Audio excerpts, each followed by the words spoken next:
Hey guys, welcome back to the Kubota Toyota project. I know it's been a minute since I've updated you all on this project. It did take a little bit of a break while I started developing some Cummins parts, but now we're back on it here. Today I'm going to show you the prototype motor mount installation for a 22R to V2203 conversion. I'm not positive at this point if I'm sticking with that 1984 tan Toyota pickup in the background for this engine swap. I might actually be changing gears and sticking it in the 1987, which is going to be my Back to the Future kind of replica build with the diesel, obviously. So I was originally planning to put the OM605 Mercedes turbo diesel in the blue truck, and I think I might just get rid of that engine. It's just kind of a bad omen for me. Not going to really dive into that, but just the whole 6-aught community, just all of it seems kind of toxic to me at this point. I really want to go with the Kubota. I might actually be selling this tan truck. You might call me crazy, but right now I think I might put an ALH TDI in this tan truck, or AHU. I haven't made that decision either, but a TDI in that tan truck, do a full-blown build series just like this, except for the TDI, and then sell that truck. Put this in the blue truck, paint it, build it into the Back of the Future truck, and then obviously that is what I will be buried in the ground, is that pickup. Just like Lone Wolf McQuade when he gets buried in the Ram Charger. So it's just an idea I'm kicking around. I haven't made my mind up yet. That's just kind of why this got put on pause for a second while I tried to make some life decisions, trying to thin out the herd, trying to clean the shop out and get to a very lean, efficient operating mode where the shop is not packed with projects all the time, but rather I could actually walk around in here. So without further ado, we're going to go over motor mounts, and then I'm going to just give you a little bit of a preview on the oil pan project that I've been working on. So again, these are the prototype motor mounts. The first quote-unquote production set are now on their way. So this has some funky clearances because on the right-hand side of the engine, you're going to have a little bit of a clearance issue with this fuel banjo fitting here, and then this bolt over here.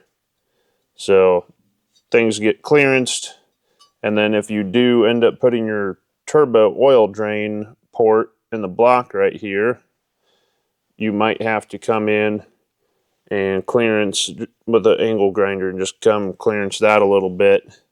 Or sorry, not that part. This part down here, because that's going to kind of sit right where that drain tube would go in. So this side has the complicated hardware. So this is the side that I wanted to show you. So we got a thin or a narrow head M12 bolt with a washer. That's going to go on the bottom left.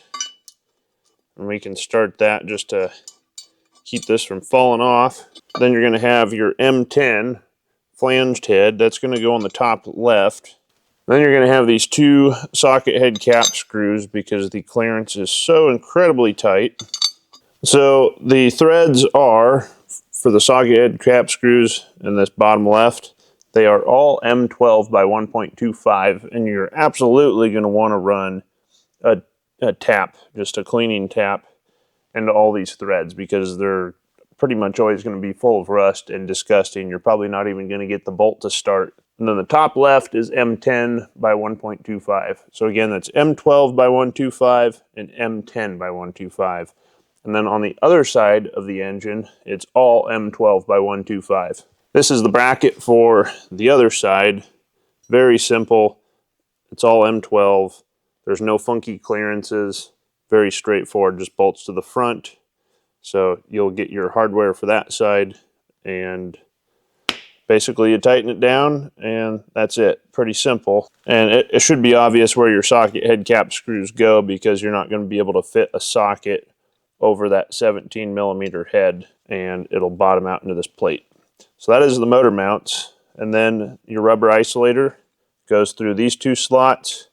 You put your nut on top of there, and then that just bolts to your Toyota frame perch, just like factory. So you're using the factory 22R rubber isolator for your 1984 to 1995 Toyota pickup or 4Runner.